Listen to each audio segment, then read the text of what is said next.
Hello friends, welcome to my YouTube channel LIC our safety. आज हम बात करेंगे किस तरह से आप अपनी LIC पॉलिसी को सरेंडर कर सकते हैं और सरेंडर करवा करके किस तरह से अपनी LIC का जो पैसा है वो अपने खाते में ले सकते हैं। फ्रेंड्स, यही वो फॉर्म है LIC का सरेंडर फॉर्म। आइए देखते हैं कैसे भरते हैं। तो जल्दी से तो ये देखिए, यहाँ पे आपको प्लेस लिखना है, जहाँ पे भी आप रहते हैं वहाँ प्लेस जहाँ पे भी जमा कर रहे हैं, डेट जिस दिन आप सबमिट कर रहे हैं, यहाँ पे ब्रांच, जिस ब्रांच की पॉलिसी है जिसमें आप जमा कर रहे हैं, यहाँ पे पॉलिसी नंबर साफ साफ लिखा हुआ है और किसके नाम पे है वहाँ पे आपको भरना है। उसके बाद यहाँ पे आपको लिखना है कि जिस दिन आपकी पॉलिसी मैच्योर हो रही है, मेरी उपरोक्त पॉलिसी दिनांक डैश को, तो यहाँ पे जो डैश है यहाँ पे आपको भरना है कि जिस दिन आपकी मैच्योरिटी डेट है, यहाँ पे आपको फिल कर देना है। उसके बाद यहाँ पे आपको सिग्नेचर, यहाँ पे अपना पूरा नाम, ठीक है, और उसके बाद एड्रेस, यहाँ पे जाओ कंप्लीट एड्रेस अपने पॉलिसी लेते वक्त दिया था या जहाँ पे भी आप अभी करंटली रह रहे हैं। उसके बाद यहाँ आपको अपना नाम, पूरा नाम दोबारा से, कि जीवन पर दिनांक कितनी तारीख को पॉलिसी इशू हुई थी, को जारी की गई पॉलिसी, कितने लाख की पॉलिसी, जो पॉलिसी का सम एश्योर्ड है वो यहाँ पे लिखना है आपको, ठीक है। उसके बाद आपको यहाँ पे पॉलिसी की संख्या यहाँ पे दोबारा से लिखना है, ये वाला जो पॉइंट है, ठीक है। उसके बाद आपको यहाँ पे कुछ भी नहीं भरना है, ठीक है। उसके बाद आ जाते हैं पेज नंबर सेकंड पे। पेज नंबर सेकंड पे आप देखिए, यहाँ पे आपको यहाँ पे भी ये जो सारी चीज़ें हैं यहाँ पे आप अपना नाम लिख दीजिएगा पूरा नाम। उसके बाद आपको यहाँ कुछ नहीं भरना है। लोन इंटरेस्ट, अगर कोई लोन वगैरह चल रहा है आपके नाम पे, तो आपको ये सब आपका ऑफिस यूज़ के लिए, आप ऑफिस का पार्ट, ये सब जो पार्ट है आपका सारा ऑफिस यूज़ के लिए, तो आपको ये सब नहीं भरना है।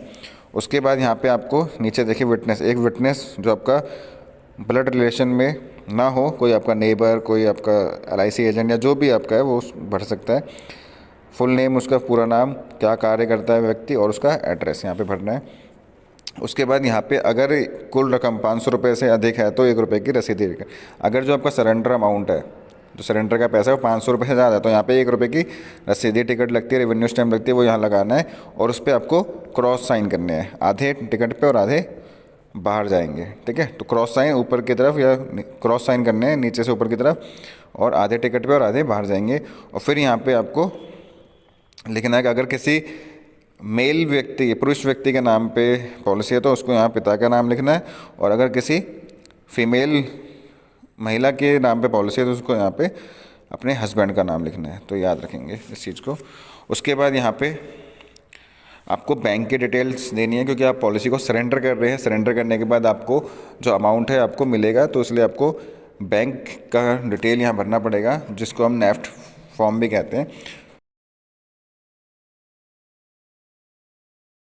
तो यहाँ पे आपको अकाउंट, जो आपका सरेंडर का पैसा है आपको आपके बैंक के खाते में मिलता है, चेक नहीं मिलता है, तो आपके बैंक खाते में सीधा पैसा आता है, तो इसलिए आपको यहाँ पे बैंक की सारी डिटेल भरनी पड़ेगी। तो आपके बैंक का नाम, यहाँ पे आपको बैंक का नाम लिखना है, उसका बैंक का एड्रेस, उसके बाद टाइप ऑफ अकाउंट सेविंग है कैसा है ये यहाँ पे भरना है आपको। फिर यहाँ पे आपको पूरा अपना अकाउंट नंबर भरना है, जितने भी डिजिट का नंबर है। उसके बाद MICR कोड, यहाँ पे IFSC कोड, ठीक है। आपका जो रजिस्टर्ड मोबाइल नंबर है या जो मोबाइल नंबर आप चला रहे हैं वो भरना है, और यहाँ पे आपको ईमेल ID भरना है यदि है तो, ठीक है। ये सब चीज़ नंबर 3 में। यहाँ पे आपको, ये जो पेज नंबर 3 है, यहाँ पे आपको कुछ भी नहीं भरना है, क्योंकि ये जो पार्ट है ये जो पार्ट है आपका, जो इलिटरेट लोग होते हैं, अनपढ़ लोग होते हैं, उनके लिए भरना पड़ता है। तो ये आपका ये आपके लिए नॉट एप्लीकेबल हो जाएगा, ये आपको नहीं भरना है, ठीक है। उसके बाद बात करते हैं पेज नंबर 4। पेज नंबर 4 पे देखिए, यहाँ पे भी ये वाला जो पेज है ये उन लोगों को भरना होता है जिनमें जो सरेंडर वैल्यू का पैसा है वो कितने 2 व्यक्तियों में बंटना होता है, 2 व्यक्तियों में बंटना होता है, तो यहाँ पे वो भरना होता है। तो नॉर्मली इसको भी भरने की ज़रूरत नहीं पड़ती है, तो ये भी आपके लिए नॉट एप्लीकेबल हो जाएगा। तो इस तरह से हम फॉर्म को पूरा भरते हैं, ठीक है। और ये प्रक्रिया बहुत आसान है। इसके साथ साथ आपको अपना जो है ये एप्लीकेशन फॉर्म कम्प्लीटली फिल्ड होना चाहिए, करेक्टली फिल्ड होना चाहिए। उसके बाद आपको इसके साथ, क्योंकि आप पॉलिसी को सरेंडर कर रहे हैं, बंद करा रहे हैं, तो उसके साथ जो आपको ओरिजिनल पॉलिसी बॉन्ड दिया गया था एजेंट के द्वारा या ब्रांच के द्वारा, तो वो आपको इसके साथ लगाना है ओरिजिनल, ठीक है। इसके साथ आईडी प्रूफ में आपका आधार कार्ड, पैन कार्ड, ठीक है, या आपका ड्राइविंग लाइसेंस, जो भी आपने पॉलिसी लेते वक्त लगाया था वो, ठीक है। और बैंक के डिटेल का जो फॉर्म है वो तो है इसी में ही लगा हुआ है। साथ में इसमें, क्योंकि आपको बैंक के खाते में आपको सरेंडर का पैसा मिलेगा, तो इसलिए आपको, आपके पास अगर आपके नाम की चेक बुक है तो एक कैंसिल चेक लगेगा, उसमें से आपका नाम होना चाहिए उस चेक पे, ठीक है। और अगर आपके पास कैंसिल चेक नहीं है तो आप अपने बैंक की पासबुक की कॉपी लगा करके इन सभी कागज़ों को पूरा करके आप नज़दीकी ब्रांच, या आप नज़दीकी ब्रांच तो नहीं, जो आपकी होम ब्रांच है जहाँ से आपको पॉलिसी इशू हुआ है, जो आपकी ब्रांच है वहाँ पे ये पॉलिसी के पर जमा हो जाएंगे। और विद इन की LIC पॉलिसी को सरेंडर करने का क्वेश्चन फॉर्म, इसमें आपको यहाँ पे पॉलिसी नंबर लिखना है, यहाँ पे अपना नाम, जैसे कि मेरा नाम नरेंद्र कुमार है तो मैं यहाँ पे अपना नाम लिख दूंगा पूरा कंप्लीट। उसके बाद जिस दिन सरेंडर कर रहा हूँ उसकी डेट।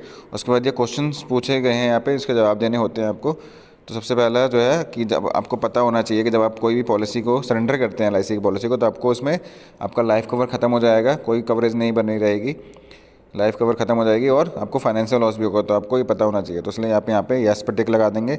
फिर ये रीजंस बताए गए हैं कि किस रीज़न के कारण आप अपने LIC पॉलिसी को सरेंडर कर रहे हैं। तो कोई भी रीज़न जो आपका है इसमें से आपको उसको टिक करना है। जैसे मैं अब किसी अन्य रीज़न, एनी रीज़न पर टिक कर दूंगा। फिर थर्ड क्वेश्चन है कि whether surrender amount is being invested in, पूछ रहा है कि जो सरेंडर कर रहे हैं उसका जो पैसा है किसी अन्य LIC प्रोडक्ट में आप इन्वेस्ट कर रहे हैं, तो आपका जो भी आंसर है यस और नो, उसमें आप टिक कर सकते हैं। यस और नो जो भी आपका आंसर है आप टिक कर सकते हैं। उसके बाद आपको यहाँ पे अपना सिग्नेचर करना है, ठीक है। उसके बाद अपना नाम लिखना है, जैसे नरेंद्र कुमार मेरा नाम है, ठीक है। उसके बाद अपना मोबाइल नंबर डाल के लिख करके, ठीक है, आप इसको सरेंडर फॉर्म के साथ और रिक्वायर्ड डॉक्यूमेंट जो मैंने बताया वीडियो में उसके साथ लगा करके अपने होम ब्रांच में सबमिट कर देंगे। और 7 दिन के अंदर अंदर आपके डिटेल्स को वेरीफाई करके आपके अकाउंट में, जो आपने बैंक अकाउंट का खाता नंबर दिया है, उसमें आपके पैसों को ट्रांसफ़र कर दिया जाएगा। तो वीडियो में बने रहने के लिए धन्यवाद। मेरे चैनल को सब्सक्राइब ज़रूर करें। Thank you for watching.